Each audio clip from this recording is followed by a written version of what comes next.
Hi, welcome to Mill Valley Film Festival's The Evolution of Asian American Women's Roles on Screen. This panel is part of the Mind the Gap program, which is the Mill Valley Film Festival's Gender Equality Initiative. My name is Laura Sirikul. I'm a freelance journalist and writer for the Nerds of Color, Empire Magazine, IGN, EW, Nerdist, and many more. I'm here to chat with some outstanding Asian women who have left their mark in front and behind the scenes in entertainment. So I'd like to introduce, I'm going to start with Diane Paragas, is a Filipina director, writer, and producer, best known for her directorial debut of one of the films I love so much, Yellow Rose, which marked an incredible milestone for the Filipino community as the first Filipino and Filipino-American film to be acquired by Sony Pictures for a theatrical release in the US. Let's say hello. And then I'd like to welcome Sujata Day, who's an actor and filmmaker known for Definition Please on Netflix, HBO's Insecure, and Awkward Black Girl. You can also see her in Forest Samosas, which is currently playing at the Mill Valley Film Festival. And then I'd like to welcome Shirley Kurata, who is a Los Angeles-based stylist who's a costume designer for Everything Everywhere All at Once. She's also best known for her advertising campaigns for darts and many more amazing styles I've seen, and I've been a huge fan for many years. So welcome, Shirley. Hi. And then I'd like to welcome Michelle, the makeup department head for Everything Everywhere All at Once. She's an LA-based makeup artist who worked on Everything Everywhere All at Once and on my personal favorite, Netflix Boobage, starring Lana Condor. So welcome. I am so excited to chat with you ladies. Let's get started. You know, I want to know, when was the first time you saw yourself reflected on the big screen or behind the camera for the first time? Or was there a moment, like first moment you saw a person you thought, I can do this too. So I'll have Sujata go first. The first time I saw myself on screen, it was an incredible moment. I was watching Bend It Like Beckham and I said, what is this? I've only been watching Bollywood movies in Hindi and I don't understand Hindi. And it was really, really awesome. Even though it was based in, British Asian culture, it was really awesome to watch Parminder Nagra go through these things that my friends and I were going through, and to also find out that Gurinder Chadha was the writer-director of it. That was also an extra plus to be like, oh, wow, I can not only be a lead in a movie, but I can also write and direct it as well. And that changed the course of my life. That was when I was already doing musicals and plays and singing and dancing and stuff in middle school and high school, but that really pushed me to pursue it professionally. Then Dan? Yeah, that's a very good question, because I grew up in a small town in Lubbock, Texas, which is why I made Yellow Rose. And I just didn't see myself. It was only until college when I saw an incredible film by Zhang Yimou called Judo with the great Gong Li, that I saw like Asian people, full Asian cast in a movie. And not only did it influence me to say, wow, just like Sujata said, hi Sujata, if you well, that, it's so important to see an image of yourself on the screen, but it actually inspired me to be a filmmaker, because that's one thing you don't talk about in terms of representation, is that the simple thing of seeing somebody that looks like you makes you want to tell your own stories and see more of it. And it would take another 20 years before anybody would give me the opportunity to tell my own story with a specifically Filipino lead character. And I kept waiting and waiting. And I was like, well, I just got to do it myself. And so that was a huge motivation and what kept me going, despite the fact that it took Hollywood so long to give us those opportunities. So yeah, it was Judo. And then later my own film was the first time I saw a Filipino lead in a Filipino directed film. And Shirley, when you first saw yourself, or, to inspire you? Well, in terms of like costume design, costume designer Eiko Ishioka, who did the costumes for Coppola's Dracula, like I have a book of hers, and it's like I was so inspired by her work, and she was such a huge inspiration, and kind of got me wanting to be you know, a costume designer. But in terms of like on camera, I kind of want to say like it happened a little bit later in life for me in terms of being an Asian American. I feel like for me, Pen 15 was like one of the shows where I was like, oh my God, you know, she's speaking, you know, like half Japanese, half English, but she's a total American. And that to me was the closest to my experience of like, you know, being born and raised in the US. I definitely saw other characters growing up, you know, like Margaret Cho, but like I felt like, you know, I know she had struggles with you know, working with the studios and getting the right representation. So I didn't really fully connect, but you know, yeah, you know, growing up, there really weren't that many like people that I felt represented, you know, my experience. No, definitely. And then Michelle? Yeah, I think I had a similar experience to Shirley where it was much later. I mean, I grew up watching, obviously, like Asian films with my parents, but really finding an Asian American character that I related to was just recently. And actually, I worked with Lana Condor, but on her film, To All the Boys I've Ever Loved, I think it's called.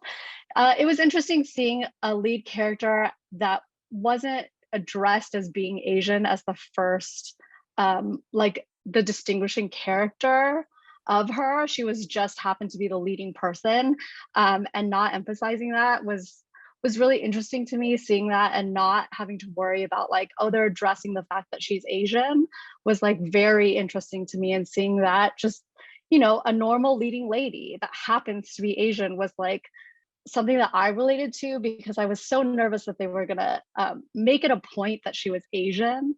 And to me, like, growing up, you know, I just tried to blend in. So seeing a character that like fit in with everybody that happened to be Asian was really like a nice experience for me to see. Yeah, no, definitely. And, you know, with this topic being called the evolution of Asian women on screen, like regarding Asian women on screen and off screen, there has been some increase in the invisibility of Asian women in the industry as leads, directors, artists, music, etc. And I know people are going, wow, we're seeing more Asian women in roles. But I believe that's a fallacy, because we're seeing a lot of Asian women still struggling and dealing with stereotypes and secondary roles. What do you think of this evolution that people have been saying that is happening? And do you feel like it's true? We can have Sujata, if you want to. I think it's happening more on the casting side of things. You're seeing more Asian faces out there on magazine covers, in the movies, as leading and supporting roles, but behind the scenes it's a little bit slower. So Diane and I are both writers as well, and I think it's really important to have Asian women writers writing these roles that we're seeing on screen, and we see it a little bit, but it's not to the extent that, you know, studios and networks are trusting us to tell these stories, and it is an uphill battle. But you know, you mentioned Pen 15. Pen 15 is a great example of such authentic storytelling, and you're watching it and you just can't believe you haven't seen this before. And so I love that there are, you know, there is the Yellow Rose, there is the Pen 15, there is the Definition Please, but I think we can do more in terms of greenlighting projects. And once you do greenlight, can you greenlight it to series as opposed to just a pilot episode? Yeah, I'm trying to think of how much I can talk about. So I am in the process of, I'm doing my first big budget studio film, and we're in the process of casting, and there are big Asian parts in the film. And what's been really a struggle is now that I'm working in the studio system, it's a big movie, it's a theatrical release. They do want to put Asian actors in it, but in order for it to be a studio film, those Asian actors have to have value or financing attached to them. And, you know, it's kind of like, oh, there's not that many women or men that can attach financing. And I was like, that's because of the last 100 years of us not being able to get an opportunity. So there's literally like 2 or 3 actors. Almost all of them were in Crazy Rich Asians, which was the last time a studio truly supported a full Asian cast, and of course Shang-Chi. And that's it. Those are the actors that bring financing. And so I'm already experiencing, I have to go and make an argument to, we're going to have to find new actors and create new movie stars, because we just haven't been given an opportunity. And so I think that's something I'm seeing at the sort of higher budget level when you are doing films about Asians and Asian Americans or biracial even people. There's just not a lot of movie stars that can bring financing. And so, creating the new star and convincing the studios that we have to sort of discover these new talents and give them a chance in a big box office movie. I'm already butting up against that on a daily. So that's part of the issue when you're kind of looking at sort of big, broad studio films. And then even on an independent film level, you're like, here's these amazing actors. They're like, well, even on an independent level, it's hard to get financing because you don't have the comps, you don't have, the track record, and that's the thing. That's the thing about being pioneering in a film business, which is so much related to anti-risk, even on the independent level. I would almost venture to say it's harder than ever on the independent level, because streamers kind of have their mandate and they make their films.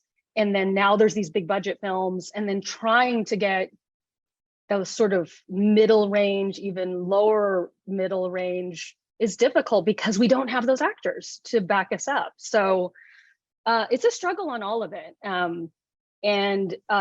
Yes, the fact that this particular studio greenlit this film and it's a $50 million film is already some progress, but we're running into difficulties in terms of casting already. So yeah.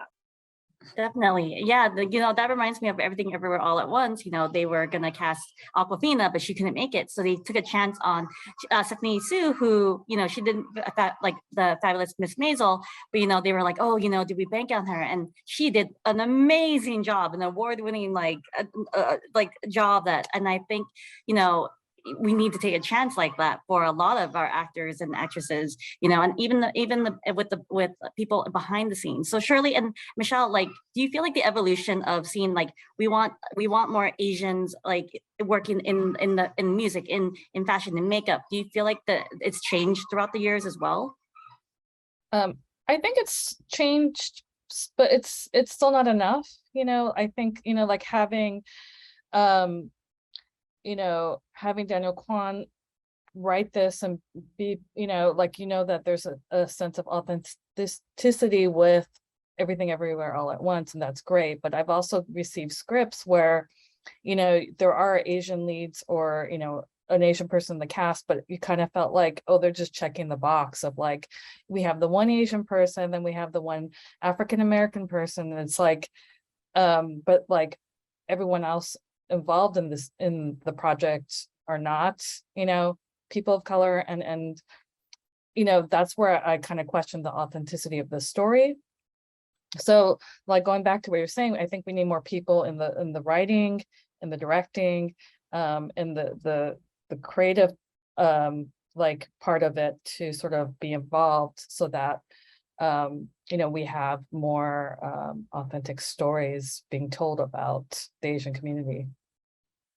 Yeah, I mean, I definitely agree. You don't see very many people behind the camera that look like us. So even if you're working on a project where there is an Asian lead, or there are, it's an Asian cast behind the camera, you're still not seeing, usually I'm the only Asian person in the trailer, so you're not seeing many people behind the camera. And I think a lot, for me personally, I never knew about this industry. And I think letting people know that there are avenues for artists, Asian artists, is a huge thing, because, growing up, I never thought that there was even a job like this. So I think opening up those avenues to people is really important. No, definitely. And, I think honestly, in general, in the industry, being a woman is hard, but being an Asian woman, a woman of color, is even harder, because they like to put us in boxes, you know, when it comes to our profession. You know, the Asian writer, the Filipino director, you know, the Indian actress, you know, the Asian makeup artist, you know, the Japanese stylist who, you know, they're like, oh, hey, we have an Asian person, let Michelle do that makeup for that person. So it's always, but the thing is, we're not defined by our ethnicity, and that's our identity. So it's nice to just be called into a job where you're the writer, you're the director, where identity isn't a factor. Does that ever get to you? And what do you think we could do to move past that? I mean, I think for me, definitely when I get hired and there's an Asian person on cast, I always have a doubt of like, oh, I got hired because I'm Asian. You know, there's always that like self-doubt that I carry within myself, that it's like, oh, they only hired me because of that. And I think that that's just something that personally I have to push through and kind of say to myself, who cares if I got hired for whatever reason? I have to do the best job that I can and prove to them that I'm beyond just an Asian makeup artist. You know, I've been working with white faces my whole career. So, you know, I think just like looking past that and just trying to push through and not concentrate on that is huge. So you were asking us earlier about our bios, and one thing in my bio, I'm like, do I put that I'm a Filipino American filmmaker? And I'm just a filmmaker. And I've struggled with that, and I've thought about that a lot. And I've decided to sort of keep it in my profile because I want other Filipino filmmakers to know that I'm out there and there are other people like me out there. It's not so much that it defines who I am or what my voice is, but just as a reassurance, you know, like Michelle said, for those young people who are like, I certainly didn't think, I was always a film fan, but I never in my wildest dreams thought I could be a film director just because there were no Asian women, forget Filipino women, that were doing it when I was in college. And so I just think keeping that moniker in front of my name, in front of my bio, until it becomes, you know, ubiquitous, I think it's helpful for that. And then having said that, I think it's important to also do amazing things. One of my favorite directors, Ang Lee, made all these amazing films in his early career that were Asian American and Asian focused. And then, but what really impressed me is when he did Ice Storm and when he did Sense and Sensibility, and I'm just like, wow, you know, like they see him as this total filmmaker. And I do think it's important to also represent our own voices, but to also show that we can do more than just be hired for our race. I feel like identity seems to matter more to other people than it does to me. I'm very proud of my South Asian American heritage, and you can see it in all of my work. But as I've started getting scripts to potentially direct, I'm noticing that even Indian American writers are putting in tropes and stereotypes. And I think it's because they're trying to appease a certain audience. And so I'm reading this and I'm like, oh my gosh, there's an arranged marriage line in the first page. I'm not going to keep reading the script. I don't want to do anything that's related to arranged marriage because that's not part of our generation. Like none of my friends had one, and you know, that's not what our parents talked to us about. And so it's interesting, but I did work with one writer on a movie that I'll direct, and she took all my notes, and she's a South Asian American writer, and she just brought the second draft and took out all the stereotypes and the tropes, and it is a better film for it. And I think especially with this next generation of writer directors, we have to kind of just prod them a little bit and be like, tell the story that you want to tell, that is authentic to you, and don't try to appease anyone that you think is going to watch it or that you think is going to buy it because of this reason. and also, you know, learn how to fight back against managers and agents and executives that are giving you certain notes.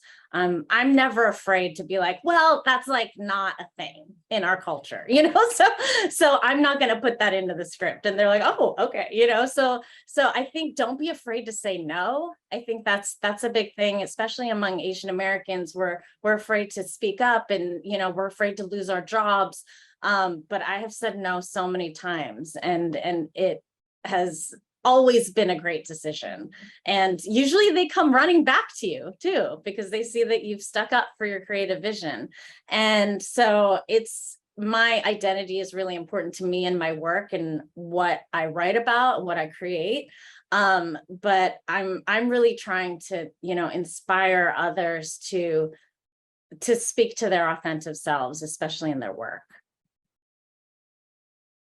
Definitely. And, you know, and Shirley, I want to see if your input, because, you know, your work is amazing. And I was wondering if you ever felt like, how you feel about that, if you ever felt like you're put in a box or anything. Oh yes. I mean, I think definitely, you know, especially when you start getting, you know, scripts like after, you know, the success of Everything Everywhere All at Once, you know, I wanted to make sure that people didn't just assume that I can only do like Asian-led films with martial arts, you know, and that I can, you know, I've been working with all different types of people, and you know, I'm totally capable of doing that. I didn't want, you know, so I've been very careful to try not to get like sort of like put in even a smaller box.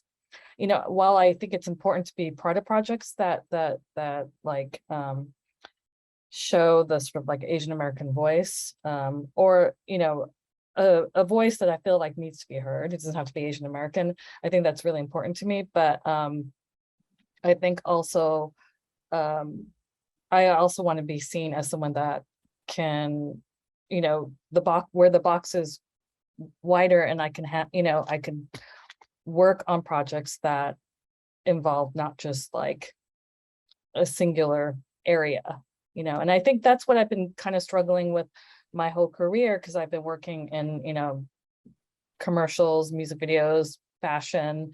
It's not just like, you know, TV and film. That's kind of more of a new direction for me.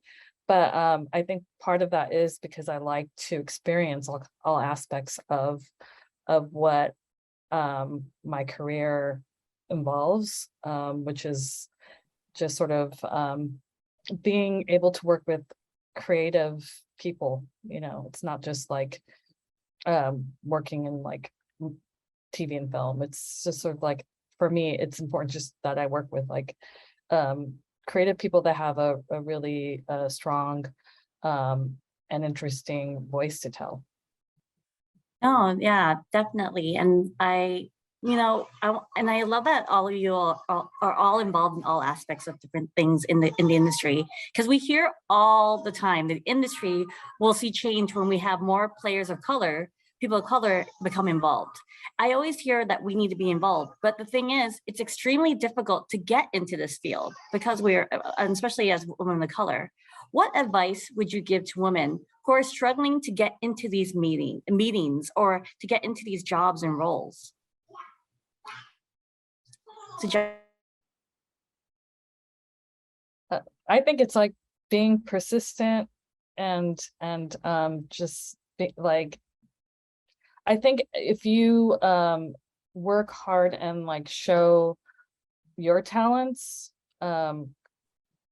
I think eventually it'll pay off. It is I think a bigger fight sometimes, being a woman and being a person of color, but I think that sort of I think you have to just have like a sort of strong and persistent nature to yourself, and I think eventually that you'll get heard.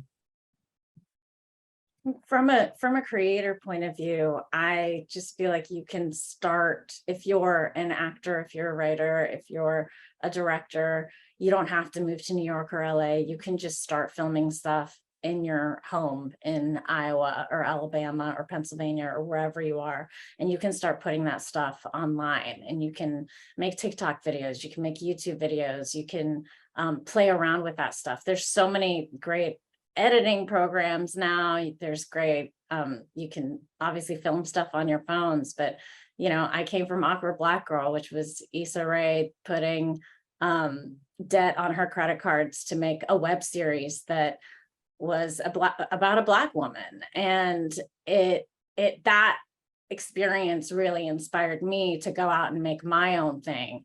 And I truly believe if you just keep working hard and you keep putting videos up there, even if you think they're terrible, keep putting videos up, get feedback, and your next video will just be a little bit better than the one before.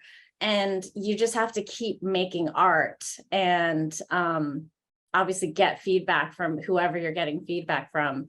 But yeah, I think you can do it from wherever you are in the world. And it's really important to just start.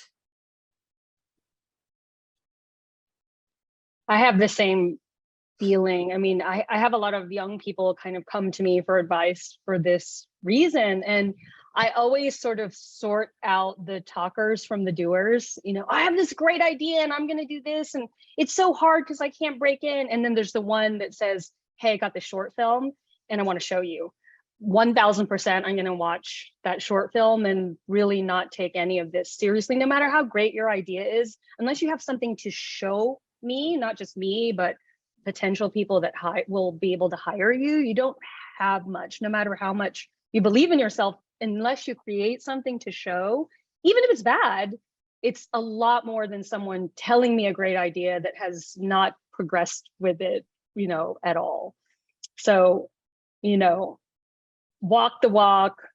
The talk is really worth nothing. That's my harsh advice, but it's I've also seen short films that maybe don't have the best production quality or, you know, sound, but you can see potential in the characters and the stories they've created. And I'm like, oh yeah, it's there. They just need a little more money to, you know, make it really good. And so like Diane said, it can be what you think is bad, but as long as you keep going and keep making it and you have a link to show me that I can watch, then that's great, because everyone has ideas, you know, like you talk to strangers and you tell them you're a writer and they're like, oh, well, I have this great idea that you should write. And I'm like, well, that's not how this works. And then Michelle, like as a makeup artist, a lot of people, you know, it's hard to get in the industry and, you know, to get out there. What advice would you give to women who are struggling to get into these meetings and jobs? I mean, I wish I knew the answer. I would be doing it too. I mean, I think it's just, you know, you just keep moving forward, just keep pushing and working. And I think now, like, is a lot different than when I started. There's so many ways to get your work out there, like, you know, TikTok, Instagram, like people are seeing, I'm getting inspiration from, you know, people that are just doing it in their bedroom at home by themselves. So I think that there's so many great ways to get your stuff seen now. That's so wonderful that I didn't have when I first started. So I think it's just, you know, just keep making work, keep doing what you're doing, and eventually someone will see it, you know. Oh yeah, and you know, we've been talking about representation for as long as Anna May Wong first made her first appearance, you know, back in the day. And you know, we've called out stereotypes, we called out whitewashing, we created programs and organizations meant to bring gold opens to projects. What else can we What else can we do to ensure better inclusion in media and to kind of push for Asian American women and the evolution of Asian American women?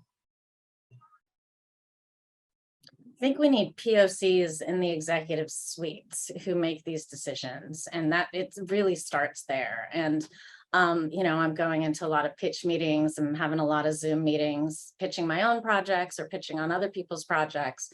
And if there is a POC, it could be a Black person, an Asian American person, they seem to get the project just a little bit more than their colleagues. And so I think that that is really the key, because they have the finances, they have the green light ability, and that's honestly what people like me and Diane need, are people who finance our projects, and then we can cast them with these people who can become stars.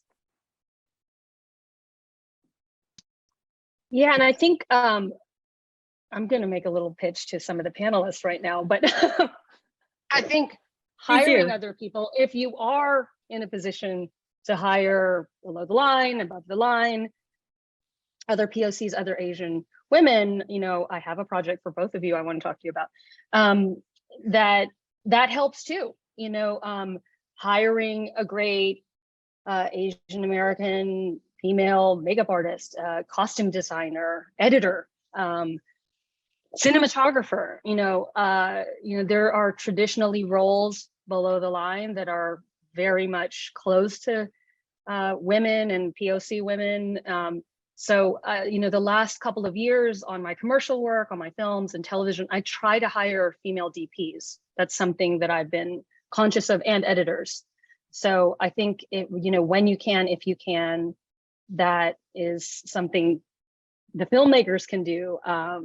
And we all can do, because you guys all have your staff, and, you know, giving a leg up, you know, for whatever level you're at, can help somebody get in the door.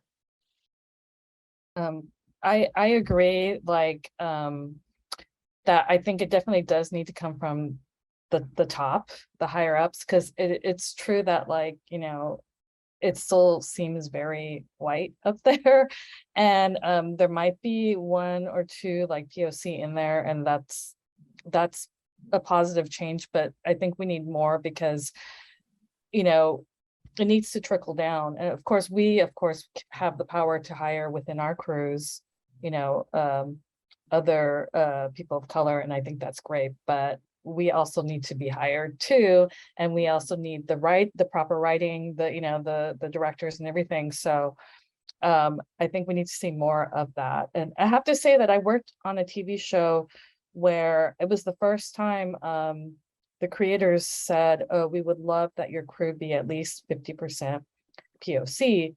And they asked that for all the departments. And it was really one of the most diverse like crews that I've ever worked on. They made sure that the directors were also like POC, and that it was like, for me, I've never had that experience before, and I think we need to see more of that, and we need to ask more of other you know, non-POC like allies to proceed with that kind of mentality.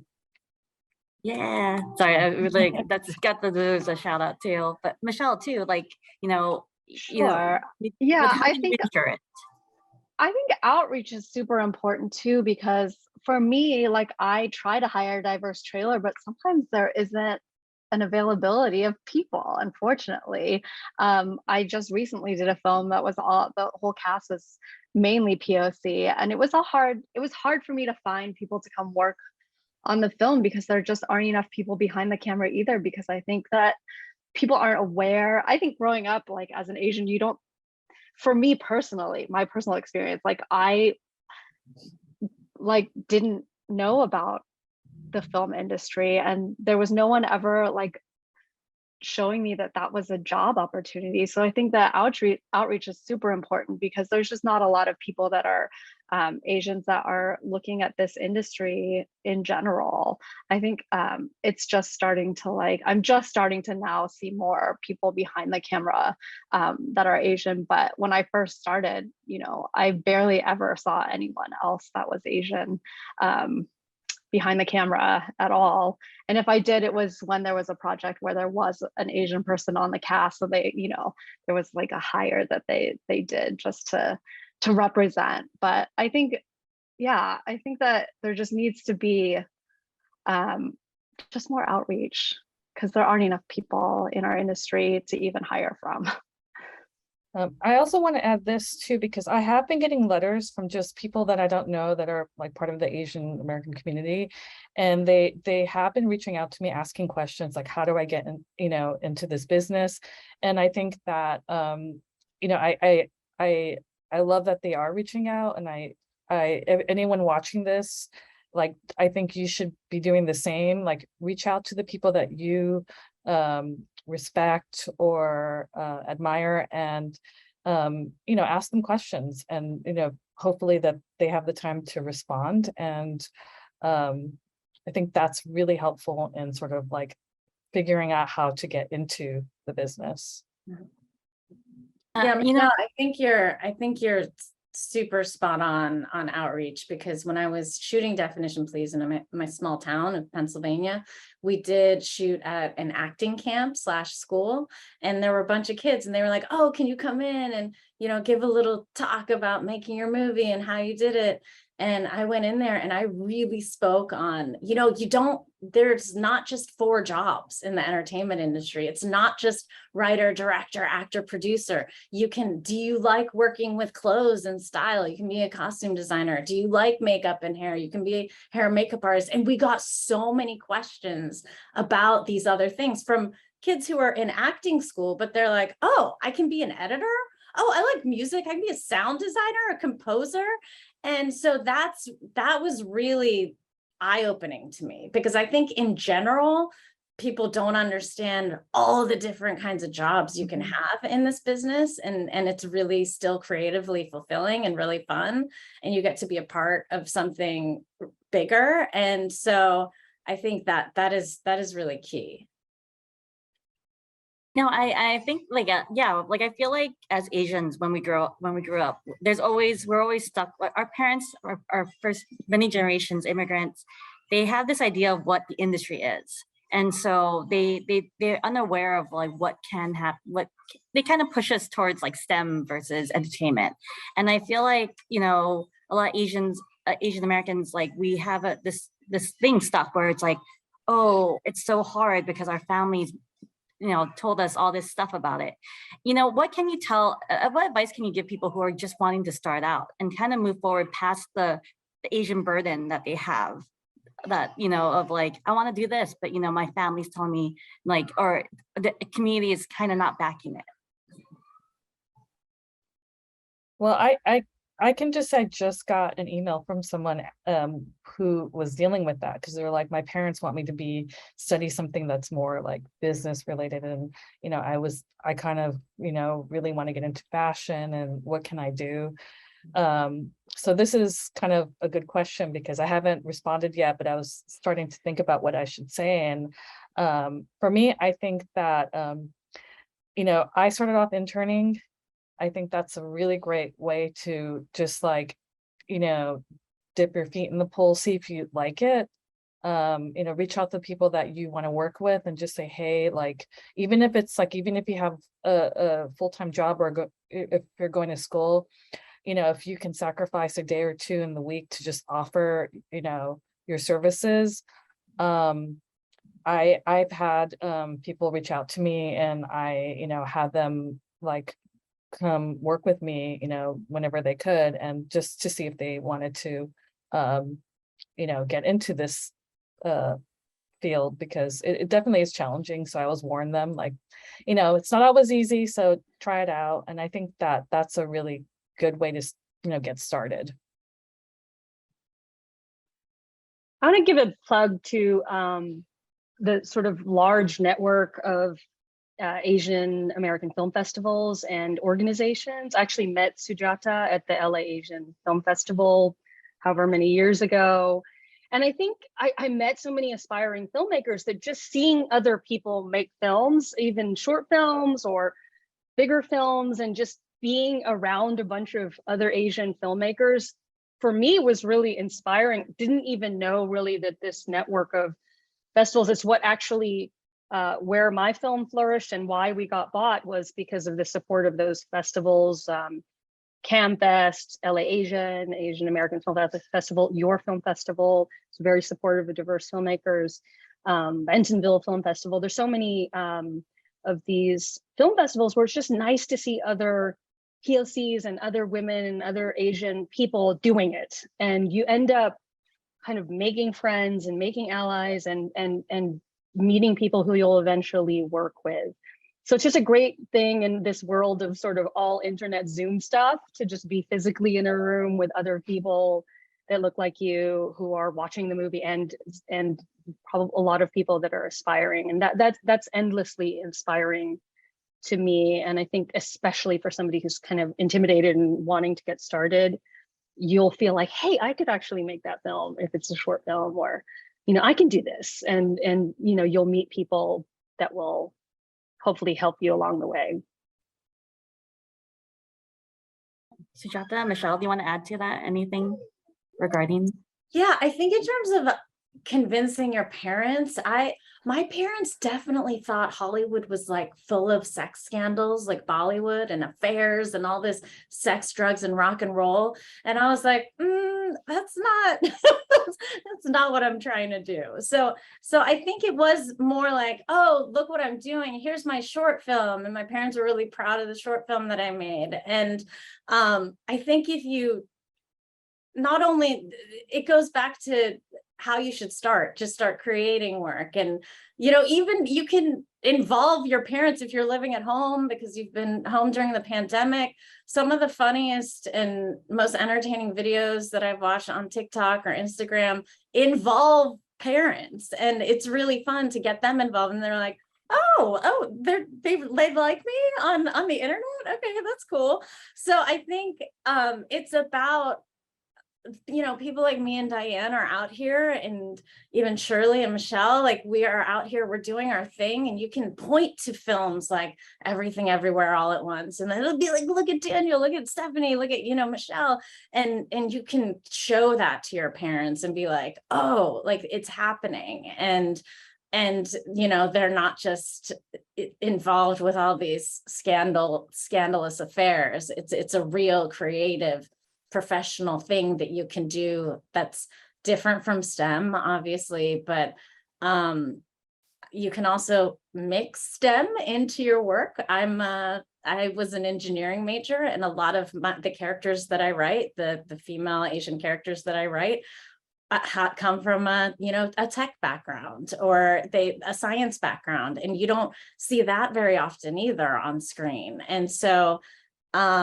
there's a way to do it, whether, you know, you are in STEM, currently pursuing STEM, or, you know, trying to convince your parents to do something. I think there's ways around that you can, you know, be creative with it. And then Michelle, any advice for any inspiring? You know, I was really lucky. My mom like understood the arts. So for me, it was, I mean, she still doesn't understand what I do, but you know, I got really lucky because my mom understood that like the arts were really important. But yeah, I wish I could tell you how to talk to your parents about it, but I got really lucky with my parents that they understood the arts. So yeah. No, of course. And like, I think like now generation, if like my son wants or daughter wants to go into acting or in the industry, writing, I think we understand more of, and we're seeing the changes being made, you know. And I always ask this of everyone, you know, regarding, because the industry can become too much, you know, dealing with executives, dealing with like, you know, just working in general in this industry, there's a lot of burnout. And I always like to help people like kind of spread more about it, because Asian and mental health is just never talked about. So I want to know what you guys do for burnout whenever you have to deal with this industry and it just becomes overwhelming. What do you do to help you through this burnout?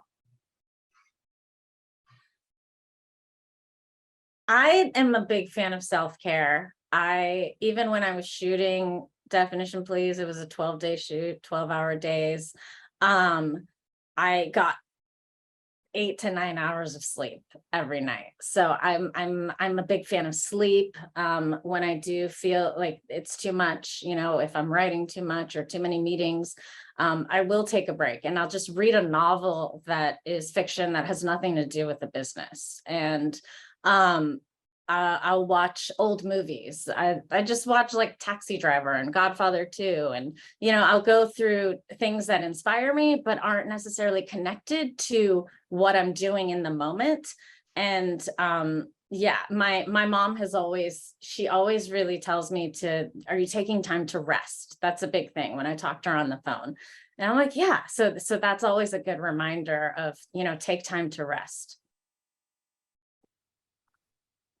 Anyone else want to jump in? What you guys do for burnout?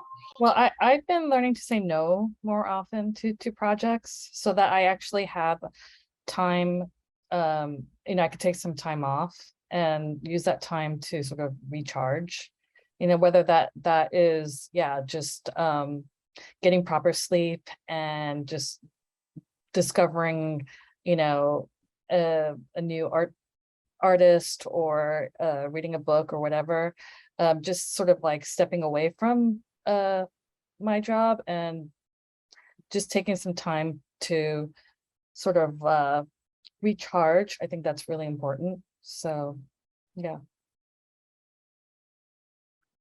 Yeah, and I think, this issue of the Asian American community not being mindful of mental health issues is, it's okay to see a therapist.